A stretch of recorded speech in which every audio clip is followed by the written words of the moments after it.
Next basic electrical ఇంజనీరింగ్లో next concept గురించి discuss చేసుకుందాం. అది basic electrical elements. Basic electrical elements మనము 2 టైప్స్గా డివైడ్ చేసుకుంటాము. ఒకటి వచ్చి యాక్టివ్ ఎలిమెంట్స్, రెండు వచ్చి పాసివ్ ఎలిమెంట్స్. యాక్టివ్ ఎలిమెంట్స్ అంటే ఏంటి ఫస్ట్ తెలుసుకుందాం. యాక్టివ్ ఎలిమెంట్స్ అంటే యాక్టివ్ అనేది ఎప్పుడు జనిస్తుంది అంటే ఏదేని వస్తువు కానీ లేకపోతే ఒక క్రీచర్ అంటే అది జంతువు కావచ్చు, మనిషి కావచ్చు, ఒక ఎనర్జీని గెయిన్ చేసినప్పుడు అది యాక్టివ్గా కదులుతుంది, లేకుంటే యాక్టివ్గా పనిచేస్తుంది. ఇప్పుడు హ్యూమన్ మేనర్ తీసుకున్నాం. ఫుడ్ తీసుకున్నప్పుడు ఆ ఫుడ్ నుంచి వచ్చేటువంటి ఎనర్జీ వల్లనే మనిషి యాక్టివ్గా పనిచేస్తాడు. అదేవిధంగా ఎలక్ట్రికల్ ఎనర్జీలో కూడా ఏదేని ఎలక్ట్రికల్ ఎక్విప్మెంటు ఎనర్జీని తీసుకొని యాక్టివ్గా వర్క్ చేస్తుంది. అది ఫ్యాన్ కావచ్చు, బల్బ్ కావచ్చు, ఎలక్ట్రికల్ వెహికల్ కావచ్చు, ఫ్రిడ్జ్ కావచ్చు, లేకపోతే టీవీ కావచ్చు, ఏ ఎలక్ట్రికల్ ఎక్విప్మెంట్ అయినా సరే ఎనర్జీని ఈ యాక్టివ్ సోర్సెస్ అంటే వోల్టేజ్ సోర్సు, కరెంట్ సోర్సు, ఇవి రెండింటిని కూడా మనము యాక్టివ్ ఎలిమెంట్స్ అంటాం. ఈ యాక్టివ్ ఎలిమెంట్స్ అనేది దేనికి ఇండికేషన్ అంటే అది ఎనర్జీకి ఇండికేషన్. ఆ ఎనర్జీని తీసుకొని ఎలక్ట్రికల్ ఎక్విప్మెంట్ అనేటువంటిది యాక్టివ్గా వర్క్ చేస్తుంది. ఇక్కడ క్రీచర్స్ ఎట్లాగైతే ఫుడ్ని తీసుకొని యాక్టివ్గా పనిచేస్తారో అక్కడ ఎలక్ట్రికల్ ఎక్విప్మెంట్స్ ఎనర్జీని తీసుకొని యాక్టివ్గా వర్క్ చేస్తారనమాట. అంటే ఏంటి ఇక్కడ యాక్టివ్ ఎలిమెంట్స్ అంటే డెఫినేషన్ ఏంటి అంటే which elements are deliver the power to the other elements is called as a active elements. ఎగ్జాంపుల్గా మనం ఏం చెప్పుకుంటామంటే వోల్టేజ్ అండ్ కరెంట్ అని చెప్పుకుంటాం. పాసివ్ ఎలిమెంట్స్ అంటే ఏంటంటే which elements are observe the power from the active elements is called as a passive elements అంటాము. ఈ passive elements మనము రెసిస్టెన్సు, ఇండక్టెన్సు అండ్ కెపాసిటెన్స్ అని 3 ఎలిమెంట్స్గా ఇండికేట్ చేసుకుంటాం. అంటే ఏంటి, ఏదైతే మనం లోడ్ యూజ్ చేసుకున్నాం, లోడ్ అంటే ఏంటి, ఏదైతే ఎక్విప్మెంట్స్ ఉన్నాయో ఆ ఎక్విప్మెంట్స్ అన్నీ వర్క్ అవ్వడాన్ని మనం ఇక్కడ లోడ్ అంటాం. ఈ ఎక్విప్మెంట్స్ అన్నీ కూడా కొన్ని ఎక్విప్మెంట్స్ ప్యూర్లీ రెసిస్టివ్ లోడ్గా వర్క్ అవుతాయి, కొన్ని ఎక్విప్మెంట్స్ ప్యూర్లీ ఇండక్టివ్ లోడ్గా వర్క్ అవుతాయి, కొన్ని ఎక్విప్మెంట్స్ ప్యూర్లీ కెపాసిటివ్ లోడ్గా వర్క్ అవుతాయి.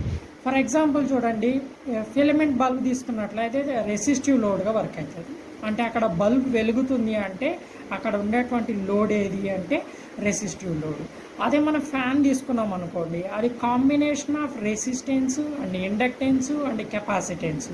అంటే ఏదైతే ఎలక్ట్రికల్ ఎనర్జీ అందులో ఉన్నటువంటి ఎలిమెంట్స్ ఏవైతే ఉన్నాయో అవన్నీ కూడా రెసిస్టివ్ ఎలిమెంట్స్ కిందికి వస్తాయి. అందులో ఉన్నటువంటి వైండింగ్ ఏదైతే ఉందో అది ఇండక్టివ్ నేచర్ కిందికి వస్తుంది. అందులో ఉన్నటువంటి కండెన్సర్ అనేటువంటిది కెపాసిటివ్ కిందికి ఇండికేషన్ వస్తుంది. అంటే it's a combination of resistance, inductance and capacitive loads అనమాట. అంటే ఏదైతే సోర్సెస్ అంటే వోల్టేజ్ సోర్స్గా కరెంట్ సోర్సు, ఈ సోర్సెస్ని యూజ్ చేసుకొని ఈ inductive and capacitive and resistive loads work అవుతాయో వాటిని మనం పాసివ్ ఎలిమెంట్స్ అంటాము. ఆ పాసివ్ ఎలిమెంట్స్ అనేటువంటిది లోడ్లో డిఫరెంట్ ఎలక్ట్రికల్ ఎక్విప్మెంట్స్లో డిఫరెంట్ పాసివ్ ఎలిమెంట్స్ ఉంటాయి. అవి ఇద్దరు రెసిస్టెన్స్ కావచ్చు, ఇండక్టెన్స్ కావచ్చు, కెపాసిటెన్స్ కావచ్చు, లేదా combination of resistance and inductance కావచ్చు, combination of resistance and capacitance కావచ్చు, combination of resistance and inductance కావచ్చు, combination of resistance, inductance and capacitance కూడా కావచ్చు.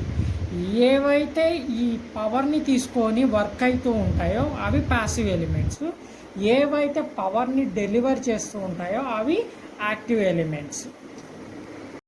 ఏవైతే మనం ఇక్కడ బేసిక్ ఎలక్ట్రికల్ ఎలిమెంట్స్ గురించి డిస్కస్ చేసుకున్నామో అందులో మనకు ఉన్నటువంటిది ఫస్ట్ది యాక్టివ్ ఎలిమెంట్స్. యాక్టివ్ ఎలిమెంట్స్ అంటే voltage and current example. Next passive elements అంటే resistance and inductance and capacitance. ఈ ప్యాసివ్ ఎలిమెంట్స్ ఏవైతే ఉన్నాయో అవి ఎక్విప్మెంట్ లోపల అంటే ఎలక్ట్రికల్ ఎక్విప్మెంట్స్ ఏవైతే ఉంటాయో ఎలక్ట్రికల్ ఎక్విప్మెంట్స్ లోపల ఉంటాయి. అందులో మనం తీసుకున్నటువంటి ఎలిమెంట్ని బట్టి ఆ పర్టికులర్ ఎక్విప్మెంట్ యొక్క లోడ్ అనేటువంటిది డిపెండ్ అయి ఉంటుంది. అది ఓన్లీ ప్యూర్లీ రెసిస్టివ్ ఎలిమెంట్స్ మనం ఆ పర్టికులర్ ఎలక్ట్రికల్ ఎక్విప్మెంట్లో తీసుకున్నట్లయితే అది ప్యూర్లీ రెసిస్టివ్ లోడ్ అవుతుంది. So combination of resistance and inductive elements మనం ఆ ఎక్విప్మెంట్లో ఎలక్ట్రికల్ ఎక్విప్మెంట్లో తీసుకున్నట్లయితే అది ఈ రెసిస్టెన్స్ అండ్ ఇండక్టివ్ లోడ్గా వర్క్ అవుతుంది. మనం ఏదైతే ఎలక్ట్రికల్ ఎక్విప్మెంట్ తీసుకున్నామో అందులో 3 అంటే రెసిస్టెన్స్, ఇండక్టెన్స్ అండ్ కెపాసిటెన్స్ ఈ 3 ప్యాసివ్ ఎలిమెంట్స్ ఇంక్లూడ్ అయి ఉంటాయో దాన్ని మనం ఆర్ఎల్సి లోడ్ అని అంటామన్నమాట.